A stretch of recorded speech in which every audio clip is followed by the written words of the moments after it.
हाँ जी दोस्तों, फिर से एक बार आप सभी का स्वागत है आपके अपने चैनल एसाज मैथमेटिक्स पर। जो माय डियर फ्रेंड्स यहाँ पर जुड़ चुके हैं, जो जुड़ने वाले हैं और जिन्होंने हमारे इस चैनल को सब्सक्राइब नहीं किया है और जो इस चैनल को सब्सक्राइब करने वाले हैं और जितने भी सारे इस क्लास को देख रहे हैं और देखने वाले हैं, उन सभी का तहे दिल से वेलकम है, स्वागत है आपके अपने चैनल एसाज मैथमेटिक्स पर। दोस्तों आज अपन बात करने वाले हैं, जैसा कि मैंने पिछली क्लास के अंदर आपको बताया था कि आपको जो है अपने क्लास 9 जो है उसका चैप्टर नंबर 11 जो है उसके सारे फॉर्मूले मैंने लिखवा दिए थे और वो आपको अच्छे से याद करने। अगर आपको फॉर्मूले याद हैं तो आपका जो ये चैप्टर है लगभग 80% समाप्त हो चुका है, क्योंकि फॉर्मूलों पर आधारित है ये चैप्टर, ठीक है ना। उसके बाद में 10% आपको जो है मल्टीप्लिकेशन, डिवाइडेशन ये यानी कि गुणा भाग वगैरह आने चाहिए। और तीसरी बात ये है कि आपको सोल्व करना आना चाहिए, ठीक है। कहां पर क्या फॉर्मूला लगाना है वो आपको यहां पर आ गया, तो ये प्रश्नावली जो बहुत ही अच्छे से आपको 100% श्योर है कि आपको जो है ये चैप्टर समझ में आ जाएगा, ठीक है। और जैसे कि पहला जो सवाल है वो आपके सामने कुछ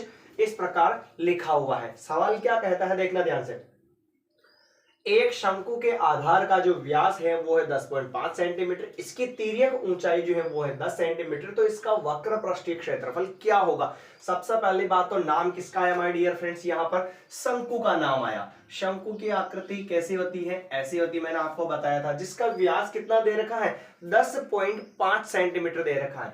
व्यास ये रहा 10.5 सेंटीमीटर। उसके बाद में इसकी तिर्यक ऊंचाई कितनी दे रखी है 10, तिर्यक ऊंचाई यानी कि बोलते हैं तिरछी ऊंचाई, ये दे रखी है 10 सेंटीमीटर। कोई दिक्कत नहीं, चित्र बनाओ भले मत बनाओ, इससे कोई फर्क नहीं पड़ेगा सवाल पर। क्लियर।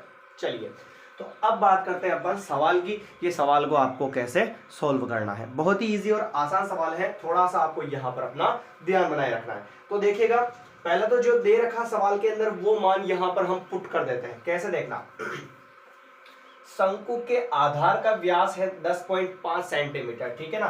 तो हम यहां पर लिखेंगे व्यास बराबर 10.5 सेंटीमीटर, लिख दिया अपन ने।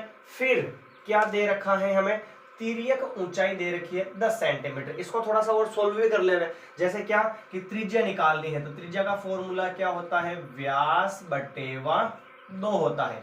तो त्रिज्या r बराबर व्यास, व्यास कितना है 10.5 और बटेगा में 2।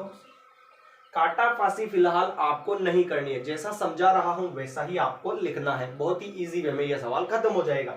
सबसे पहले क्या किया, जो व्यास दे रखा है वो व्यास हमने यहां पर पुट कर दिया। फिर व्यास के माध्यम से हम त्रिज्या का फॉर्मूला यूज करेंगे, तो r बराबर व्यास बटेवा 2, r का तो r, बराबर का बराबर, और व्यास जो है उसका मान 10.5 सेंटीमीटर लिखा, और बटेवा में कितना चल रहा है 2। अब आपको भाग नहीं लगाना है, फिलहाल आंसर नहीं है यही छोड़ दो इसको, ठीक है। ये किसका मान हो गया, त्रिज्या का मान हो चुका है। फिर आगे बढ़ते हैं दोस्तों। अब तिर्यक ऊंचाई दे रखी है हमें 10, तिर्यक ऊंचाई किसको बोलते हैं, एल को, और वो कितनी दे रखी है 10 सेंटीमीटर। आया समझ में, तिर्यक ऊंचाई बोलते हैं एल को। अगर आपने हमारी जो पिछली क्लास देखी है तो मैंने आपको सारे जो प्रतीक हैं वो मैंने बता दिए कि आर किसको बोलते हैं, एल किसको बोलते हैं, पाई का मान क्या होता है, सारे मैंने आपको बता दिए। नहीं देखी है तो उस क्लास को अच्छे से देखें और फिर इस पर आ जाए, ठीक है। तो ये एल का मान हो गया। अब आगे बढ़ते हैं अपन, हमें निकालना क्या है, शंकु वाली आकृति है और शंकु का क्या निकालना है, वक्र पृष्ठीय क्षेत्रफल निकालना है। यानी कि हमें निकालना है शंकु का वक्र पृष्ठीय क्षेत्रफल। जिस आकृति का नाम लिया उस आकृति का यहां पर आपको क्या लगाना है, फॉर्मूला। और फॉर्मूले में साफ साफ कह रखा है माय डियर फ्रेंड्स कि शंकु जो है उसका वक्र पृष्ठीय क्षेत्रफल निकालना है। आया समझ में ये चीज तो आपको। अब शंकु का वक्र पृष्ठीय क्षेत्रफल तो मैंने आपको बताया था कि फॉर्मूला याद होना चाहिए। तो शंकु के वक्र पृष्ठीय क्षेत्रफल का फॉर्मूला होता है पाई आर एल होता है। आया समझ में, पाई आर एल होता है। और अपने जो सवाल है उसके अंदर जो है ऊपर ही ऊपर लिखा हुआ है कि प्रश्नावली में जब तक अन्यथा न कहा जाए तब तक पाई की जो वैल्यू है वो आपको कितनी रखनी है 22/7, ये आपको पुट करनी है, ठीक है। नहीं कहे तो भी आपको याद रखनी है। तो शंकु का वक्र पृष्ठीय क्षेत्रफल बराबर पाई आर एल लिख दिया। पाई की जो वैल्यू है वो कितनी है 22/7, बीच में कुछ नहीं है तो इंटू मानते हैं। आर की वैल्यू कितनी है 10.5/2, तो यहां पर इंटू में 10.5 और बटे में 2, फिर बीच में कुछ नहीं है तो फिर इनटू और एल। देखिए ऊंचाई कितनी है दोस्तों, ये 10 है तो ये 10 लिख दिया। यहां तक किसी को कोई दिक्कत है क्या?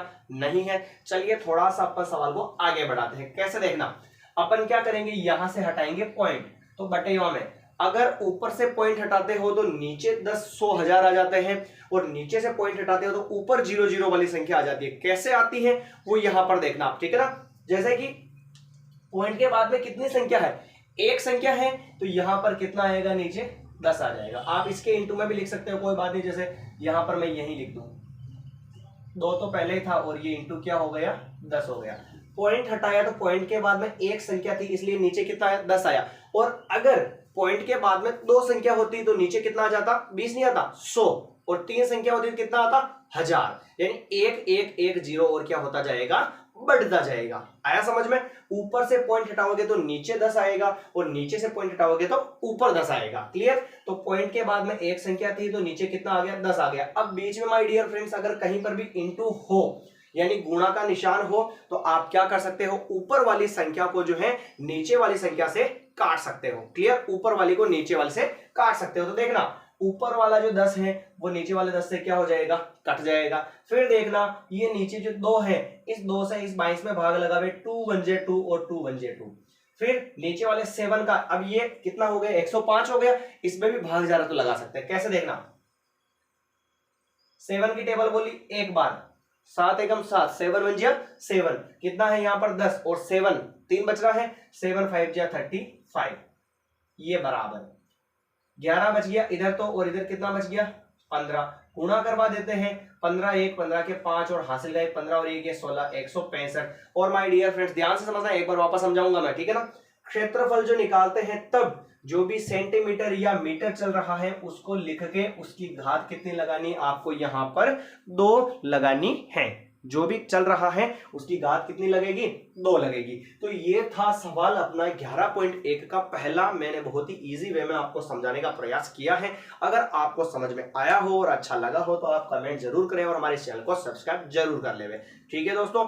और साथ ही साथ अपनी जो क्लास है अपने दोस्तों के साथ शेयर भी जरूर करें। और एक बार अपन इसको वापस थोड़ा सा रिपीट कर लेते हैं कि इसको कैसे सोल्व किया।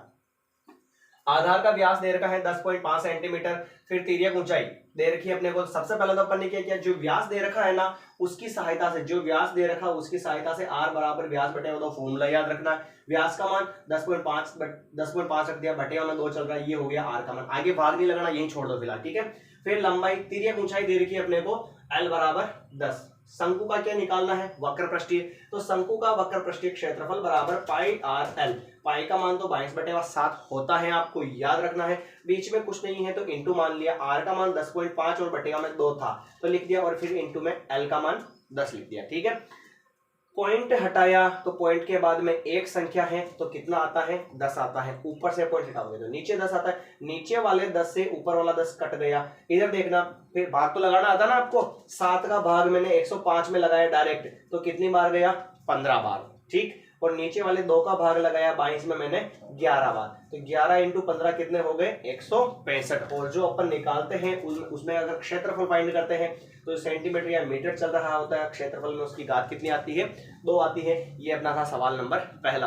फिर मिलते हैं नए वीडियो में नए सवाल के साथ, और दूसरे सवाल की अपन बात करने वाले बहुत ही अच्छे से। और अगर आपने हमारे चैनल को सब्सक्राइब नहीं किया तो सब्सक्राइब जरूर कर ले। और हाँ, ये जो चैप्टर है अपन बहुत ही अच्छे से पढ़ने वाले हैं, तो लगातार अपनी कंटिन्यूटी बनाए रखें और रिविजन को करते रहे। मिलते हैं नए वीडियो में, धन्यवाद।